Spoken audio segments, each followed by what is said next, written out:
Es fácil localizar Medina Azahara a vista de pájaro. Cerca de Córdoba al oeste, cerca del Guadalquivir al norte, cerca de la sierra al sur. Un emplazamiento exacto. Allí donde la montaña se hace valle. Un enclave privilegiado sobre la llanura del río. Un lugar que nunca era de paso, sino de visita obligada. Nada dejó al azar el califa Abderramán III. Las obras, iniciadas en torno al año 936, terminaron una década después.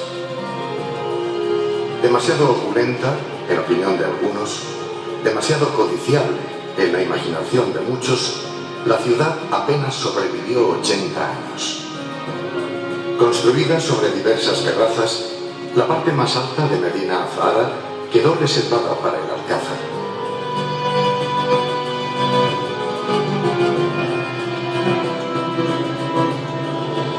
Allí se encontraban las estancias administrativas, los grandes salones de recepción y sobre todo la residencia privada del califa, la llamada Dar al-Mulk, la morada del poder. Desde ese lugar, el califa dominaba la ciudad y el territorio, una presencia física, pero también una referencia espiritual como comendador de los creyentes, representante de Dios en la tierra, guía de la comunidad musulmana.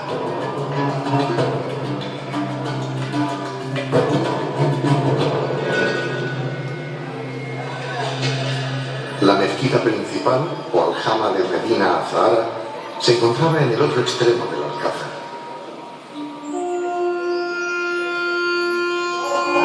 La aljama es una de las 3 mezquitas que existían en Medina Azahara.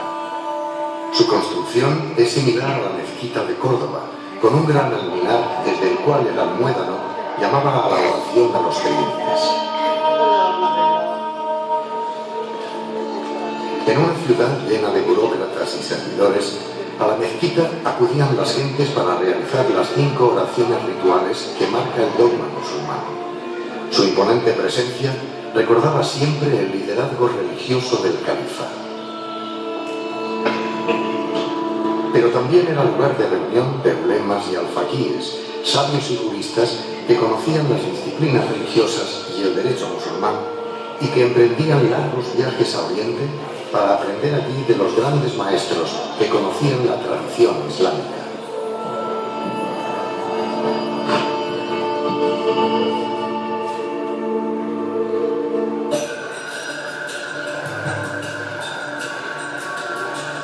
Siendo la sede central del califato, Medina Azahara estaba protegida por una potente muralla con torres.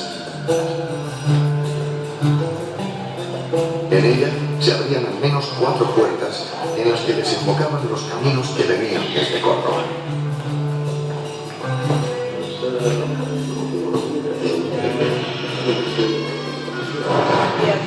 La puerta norte estaba reservada para recibir los aprovisionamientos que diariamente necesitaban los habitantes del alcázar.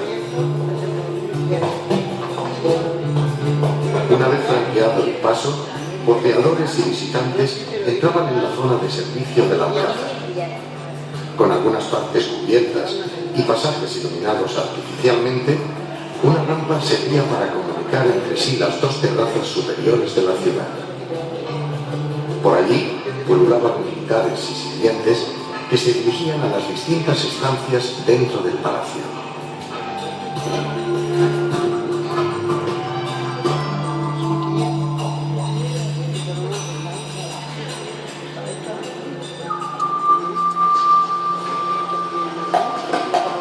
Un cuerpo de guardia, en un lugar conocido como espacio trapezoidal, se situaba en la encrucijada central del alcázar.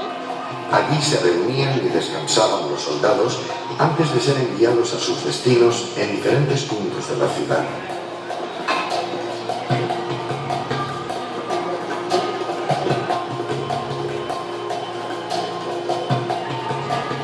Junto a este cuerpo de guardia, una escalera también permitía salvar el desnivel entre las 2 terrazas.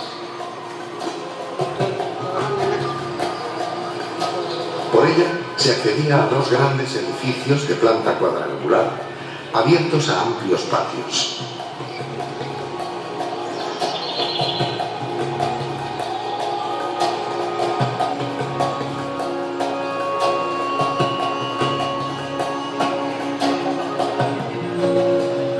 En el escalón inferior, las viviendas de servicio atendían las necesidades de los principales habitantes del Alcázar: el califa, sus mujeres, su heredero y los grandes dignatarios.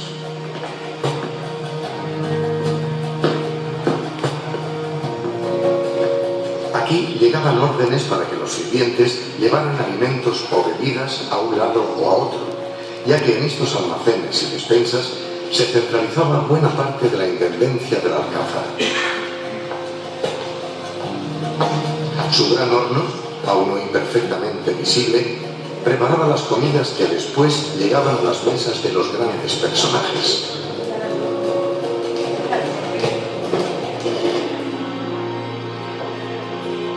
Las dependencias de los altos dignatarios formaban un mundo distinto. Esta es la casa de Jafar, el gran chambelán del califa Al-Hakam II. Su gran portada, ricamente decorada, posee una enorme puerta cuyas hojas permanecen cerradas hasta el momento en que el dignatario concede audiencia a agentes que pugnan por obtener un solo instante de su tiempo. Jafar dirige una burocracia muy compleja que se extiende por todos los rincones de Al-Ándalus, donde ejercen gobernadores enviados desde Córdoba.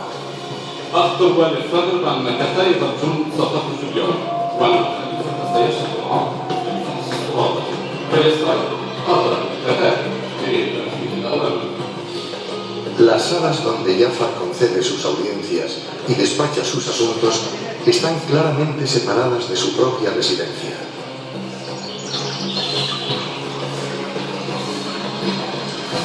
Jafar es un eunuco que vive solo y que tiene a un cierto número de personas que trabajan a su servicio.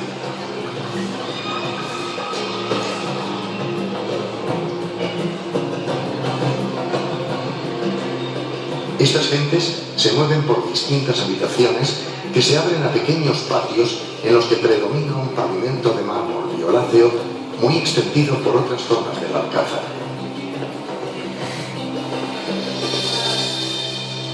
Otra residencia importante era la llamada vivienda de la alberca, tal vez la más suntuosa del palacio. Dos portadas simétricas, construidas sobre tres arcos de herradura, se abrían a un jardín interior regado por una alberca que dotaba al conjunto de una exquisita armonía.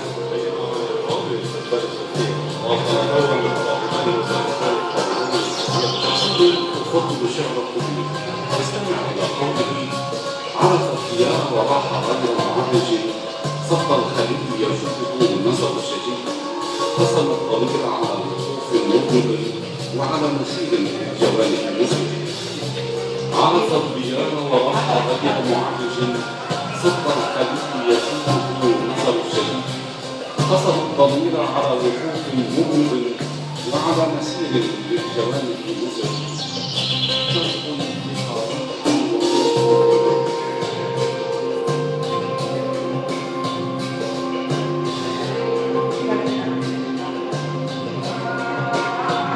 Alcázar de Medina Azahara no solo era el lugar de residencia del califa, también constituía un colosal escenario de poder.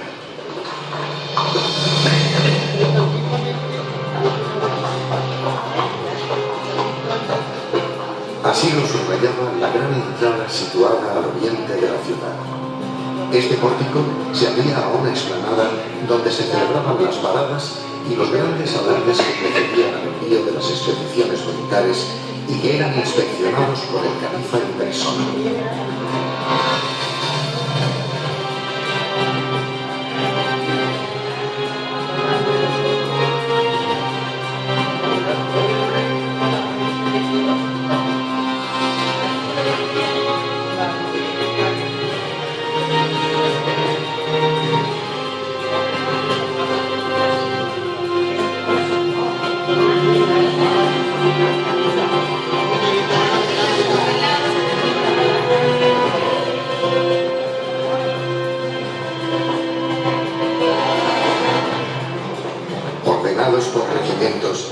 los estandartes rivalizaban en vistosidad y sometidos a una rígida jerarquía, estos ejércitos eran despachados en expediciones dirigidas contra los reinos cristianos o el norte de África. La gran puerta oriental servía también de entrada a las embajadas, que eran siempre recibidas con grandes honores.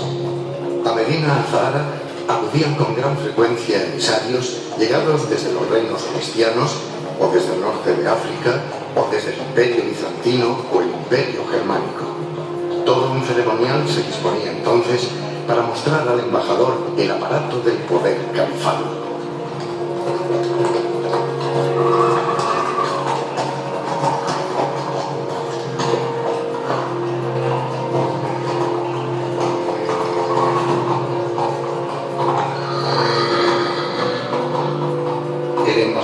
Debía sentirse sobrecogido entre los muros de la ciudad de la que tanto había oído hablar y que ahora veía por primera vez.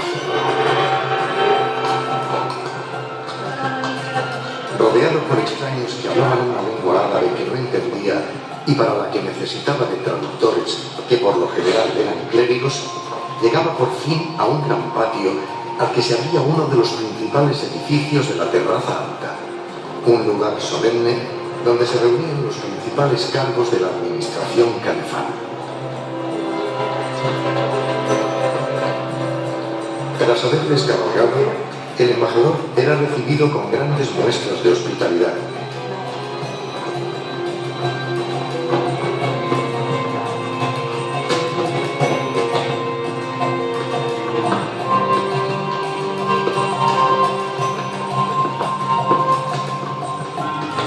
Después se le conducía por estancias de un edificio cuyas grandes proporciones daban al embajador la idea de haber llegado por fin al lugar donde le recibiría el califa.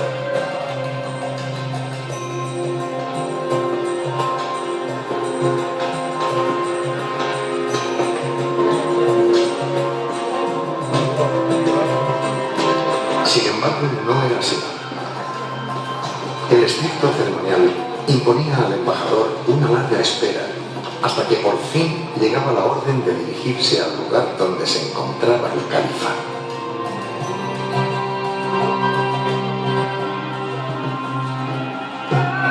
La extraordinaria terraza áulica, donde se celebraban las grandes audiencias y las grandes recepciones.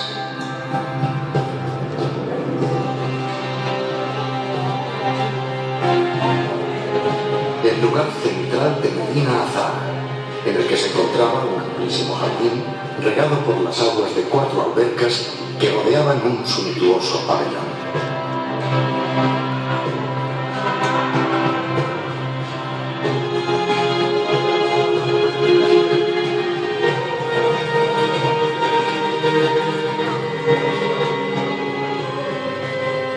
En esta terraza, el embajador era invitado entonces a dirigirse al edificio donde el califa se manifestaba con toda su majestad, el Salón Rico.